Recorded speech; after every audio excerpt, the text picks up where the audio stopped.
Kaigat ulang coba-coba. Ya teman-teman, nggak kerasa bulan Ramadan sebentar lagi meninggalkan kita dan kita masuk ke Idul Fitri 1 Syawal. Semoga puasa yang kita jalani selama kurang lebih 1 bulan ini diterima oleh Allah Subhanahu wa taala.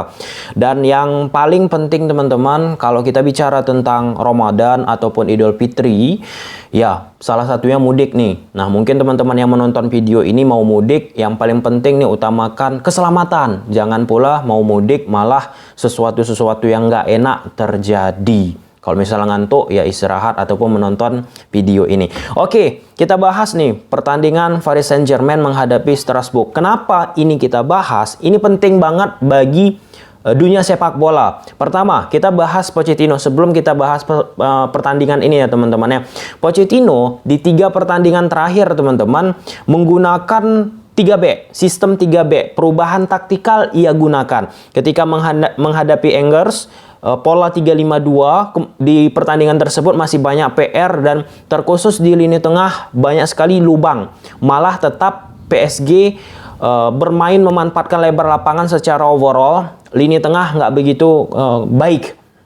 Kemudian ketika menghadapi Lens, walaupun menang ya 3-0, tetapi itu tetap PR yang harus diperbaiki Pochettino pada saat menghadapi Angers. Kemudian ketika menghadapi Lens, 3-4-3 dari 3-5-2, PSG ubah menjadi 3-4-3. Skor akhir 1 sama, pun PR-nya tetap sama. Kreasi di lini tengah ini nggak memiliki kreativitas ya. Kreasi di lini tengah nggak ada, begitu membahayakan lawan ketika menghadapi PSG. Cenderung bermain apa lagi? Oportunis, sayap. Dan ketika menghadapi Strasbourg pada pertandingan yang akan kita bahas ini, skor akhir memang 3 sama teman-teman.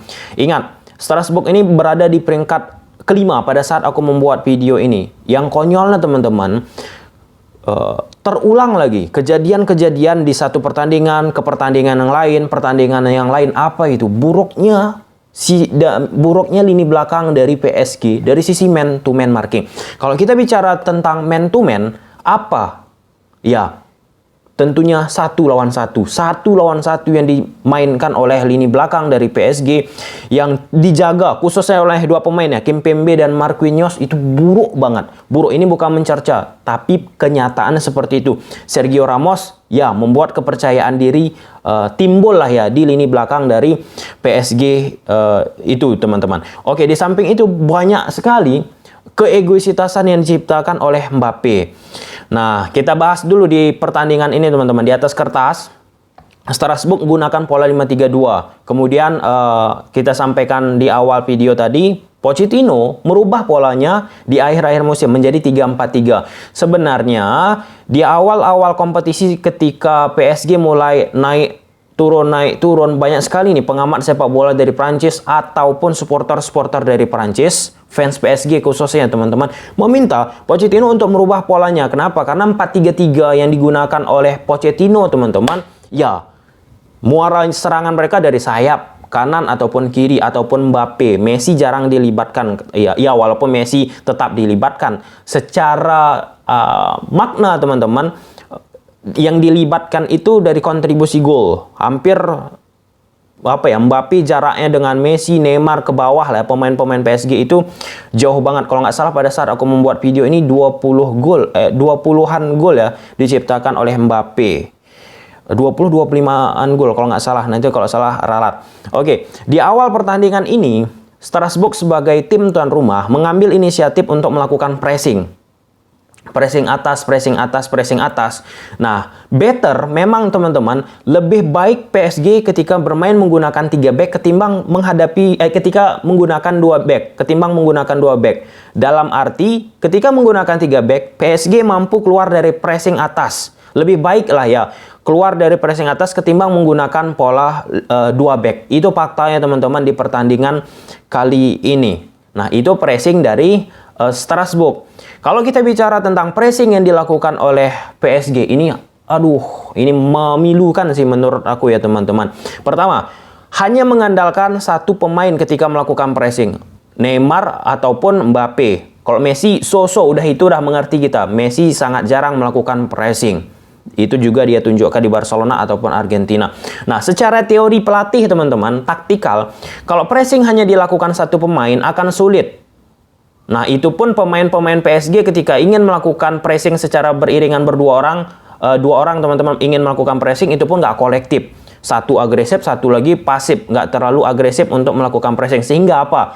Banyak sekali di daerah permainan zona Strasbourg lawan ketika menghadapi PSG ini bebas untuk melakukan build up 1-2 sentuhan. Kemudian ketika masuk mid block ataupun low block yang diterapkan oleh PSG, baru pressing dilakukan oleh PSG secara intensitas yang tinggi. Ini kembali ya teman-teman, 3 pemain PSG yang di depan dengan menggunakan 3-4-3 Neymar, Messi, Mbappe masih memiliki keegoisitasan untuk tidak membantu pertahanan dari PSG. Itu sangat memalukan lah ya teman-teman, karena permainan sepak bola ini bukan mengandalkan 1-2 pemain, tapi kolektif, organisasi. Makanya kalau kita SSB ataupun teman-teman yang ikut bola, organisasi dari bertahan ke menyerang, menyerang ke bertahan, itu terus ditekankan. Oke, kita bicara dari sisi lebih teknisnya teman-teman. 3-4-3 yang diterapkan oleh Pochettino di pertandingan kali ini, winger kiri, winger kanan itu nggak bermain lebar lapangan. Dia bermain di half space. Oke ya teman-teman, ini kalau teman-teman yang belum mengetahui, di dalam lapangan itu ada zona-zona wide area yang paling lebar. Teman-teman. Kemudian half space itu lebih ke dalam daripada wide area. Kemudian di tengah ada center. Oke ya. Di kiri diisi oleh Neymar atau Mbappe. Rotasi Neymar sama Mbappe. Di kanan half space-nya diisi oleh Messi. Nah, wide area diisi oleh Bernat ataupun Hakimi. Nah, secara kualitas Hakimi oke. Menjadi fullback kanan dari PSG ataupun wingback ya teman-teman sebutannya. Sedangkan Juan Bernat menurut aku kurang begitu optimal. Memang penempatan Hakimi sebagai wingback kanan ini seperti apa yang dilakukan Hakimi ketika bermain di Inter. Ini bagus banget, dan Hakimi juga pada akhirnya menciptakan gol ya bagi PSG di pertandingan ini. Nah, yang aku sampaikan ini artinya teman-teman bahwa PSG masih tetap mengandalkan sayap kiri, sayap kanan untuk melakukan kreasi serangan. Dan terjadi pada pertandingan kali ini. Walaupun masih merubah pola. Nggak ada artinya perubahan pola. Walaupun sudah baik. Aku apresiasi apa yang dilakukan oleh Pochettino. Yang kedua, peran Messi sama Neymar atau Mbappe yang bermain di half space hanya menonjol dari sisi Mbappe ataupun Neymar. Pada pertandingan ini Messi ya tetap Messi seperti biasa, tetapi nggak begitu kelihatan secara fantastis ya teman-teman. Kenapa juga? Karena ketika Messi bermain di sisi half space, dia ditemani oleh Hakimi, yang dimana Hakimi juga beberapa kali meminta bola, yang tentunya Messi mau tidak mau akan memberikan bola tersebut ke Hakimi juga, karena dari sisi offense Hakimi juga nggak bisa kita bilang jelek, karena basicnya Hakimi ini bagus offense, buruk defense. Oke ya teman-teman ya. Kemudian ketika PSG membangun serangan, kemudian serangannya gagal, kemudian Strasbourg melakukan transisi cepat. Di sini masalahnya yang dimiliki oleh PSG. Man to man yang diciptakan oleh pemain bertahan dari PSG kocar-kacir.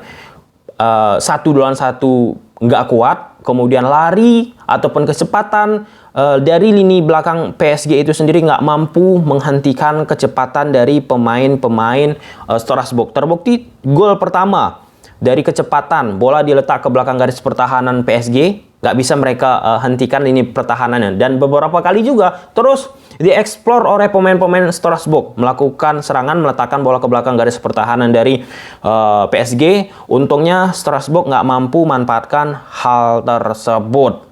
Nah, ini memang Kimpembe, Marquinhos ketika menghadapi tim seperti ini, Strasbourg walaupun di peringkat 5, memang kelihatan banget nggak begitu berkualitas ya. Tipikal dua pemain ini dalam mengorganisir pertahanan. Untung lawan Strasbourg, bukan lagi tim-tim yang lebih superior daripada Strasbourg. Kemudian selanjutnya teman-teman, PSG coba nih bangun serangan, nggak dari sayap. Mentok lagi, sulit lagi. Verratti oke. Tapi gelandang-gelandang yang mensupport Verratti di pertandingan ini, Danilo, nggak aktif begitu baik teman-teman. Oleh karena itu, akhirnya Verratti beri bola balik ke kiri ataupun kanan. Kadang juga Messi turun tuh, jemput bola ke tengah, nggak begitu optimal lagi. Kenapa? Karena support system di area tengah dari PSG ini memang benar-benar nggak begitu luar biasa lah di musim ini. Bahkan kalau kita bisa membuat kesimpulan, serangan yang dilakukan oleh PSG ini tercipta dari awalnya dulu ya, pergerakan Mbappe. Bukan pertandingan ini aja, tapi seluruh overall pertandingan match dari Pochettino bersama PSG. Awal muara serangan berasal dari Mbappe. Messi itu enggak. Messi itu menurut aku enggak, teman-teman. Walaupun Messi ikut bermain, tapi enggak begitu banyak seperti apa yang didapatkan suplai kepada Mbappe. Gol 1 tercipta dari Mbappe, counter transisi cepat dari PSG, dari serangan Strasbourg yang gagal, kemudian dipasing ke Neymar letak bola ke belakang garis pertahanan Strasbourg, Mbappe lari dengan kecepatannya seperti gol Mbappe di gawang Madrid ya, di Santiago Bernabeu teman-teman, dan tercipta gol. Kemudian gol kedua dari Neymar gol kedua berasal dari penciptaan hal yang sama juga dari Neymar ke Mbappe, kemudian Mbappe ke Hakimi, gol Hakimi. Orang-orang itu aja memang, Neymar Mbappe Messi. Yang lain-lain ini seperti Hakimi, Danilo, Verratti hanya sebagai pelengkap. Gol ketiga kesalahan dari pemain belakang Strasbourg. Ini konyol sih menurut aku. Oke, lini pertahanan Strasbourg yang mengantisipasi ataupun mengontrol bola sebelum melakukan kesalahan ini oke banget, kontrol bolanya, skill individual tinggi, tapi ketika end passing-nya hancur, dikejar oleh Mbappe dan tercipta gol. Nah, 3-1 keadaan, kemudian pemain-pemain Strasbourg meningkatkan intensitas. Dua gol ini, gol kedua, gol ketiga bagi PSG ini nggak termaafkan sebenarnya. Kalau kita bicara dengan kualitas yang dimiliki oleh pemain-pemain PSG untuk bermain di Liga Prancis saja ya teman-teman. Kenapa? Karena kesalahan dari man-to-man-nya. Buruk banget man-to-man-nya, dari bola udara, 1 lawan 1. Kan 1 lawan 1 itu kan diandalkan kekuatan ataupun skill daripada pemain itu sendiri. Dan ini bukan hanya di pertandingan ini, pertandingan-pertandingan sebelum kita review PSG gitu-gitu terus. Tapi poinnya tetap teman-teman, apa yang dilakukan oleh Pochettino dengan merubah pola dari 4-3-3, 3-5-2 ataupun 3-4-3 ini baik. Walaupun masih di akhir, setidaknya nanti di pramusim ataupun dia tetap berlanjut di PSG bisa memantapkan pola ini. Karena sekali lagi aku sampaikan teman-teman, aku mengapresiasi ketika pelatih itu melakukan perubahan atas dasar sebab akibat, dan ini dilakukan oleh Pochettino. Yang kedua, PSG di musim ini terlalu Mbappe sentris. Messi nggak begitu diberdayakan secara maksimal, walaupun ya ada Messi diberdayakan secara maksimal, tetapi overall seluruh serangan yang diciptakan oleh PSG berasal dari pergerakan Mbappe, dan itu terlihat dari statistik 20 ataupun 25 gol ya, kontribusi yang dilakukan oleh Mbappe. Oke, yang selanjutnya teman-teman, perlunya kreasi di lini tengah yang dimiliki oleh PSG itu sendiri, karena nggak mungkin hanya mengandalkan Neymar, Mbappe. Oke, di Liga Prancis bisa membuat hal tersebut menjadi berbahaya, tapi kalau bisa bersaing di Liga Champions tanpa ada kreasi di lini tengah, hanya mengandalkan Messi, Neymar, Mbappe, siap-siap saja akan mengalami kesulitan. Oke ya, itu untuk PSG. Dan satu lagi teman-teman, Thomas Doll nih, pelatih Persija. Mungkin agak jauh ya perbedaan yang kita bahas dari Liga Prancis ke Liga Indonesia, tapi nggak masalah. Karena Thomas Doll kan Eropa juga. Thomas Doll kemarin mengatakan akan melatih dengan keras pemain-pemain Persija dan akan membentuk mental. Ini aku bahas juga di Twitter Space bersama Ketum The Jack, Mas Diki. Nah, di situ aku menyampaikan sekali lagi, ini berbahaya, quote and quote ya. Kalau misalnya pemain-pemain yang dilatih dengan keras tidak siap mental dan ya merasa itu sebagai sesuatu problem untuk menunjukkan kontribusi yang besar, kan karena banyak sekali nih ketika pelatih-pelatih luar menerapkan disiplin yang kuat, disiplin yang keras, kadang pemain-pemain kita down mental yang nggak siap, kemudian dia mundur ataupun apalah inilah itulah. Dan ini penting banget untuk diketahui oleh pemain-pemain Persija dan menyiapkan mental, dan ini penting juga untuk pemain Persija ataupun untuk sepak bola Indonesia. Kenapa? Thomas Doll yang memiliki kurikulum PT yang luar biasa setidaknya bisa menularkan ilmunya, membagi ilmunya untuk sepak bola Indonesia ataupun Liga 1 Indonesia. Oke. Sampai sini aja videonya. Selamat Hari Raya Idul Fitri teman-teman. Semoga selalu lebih baik lagi dari satu Idul Fitri ke Idul Fitri terus-terusnya. Bye.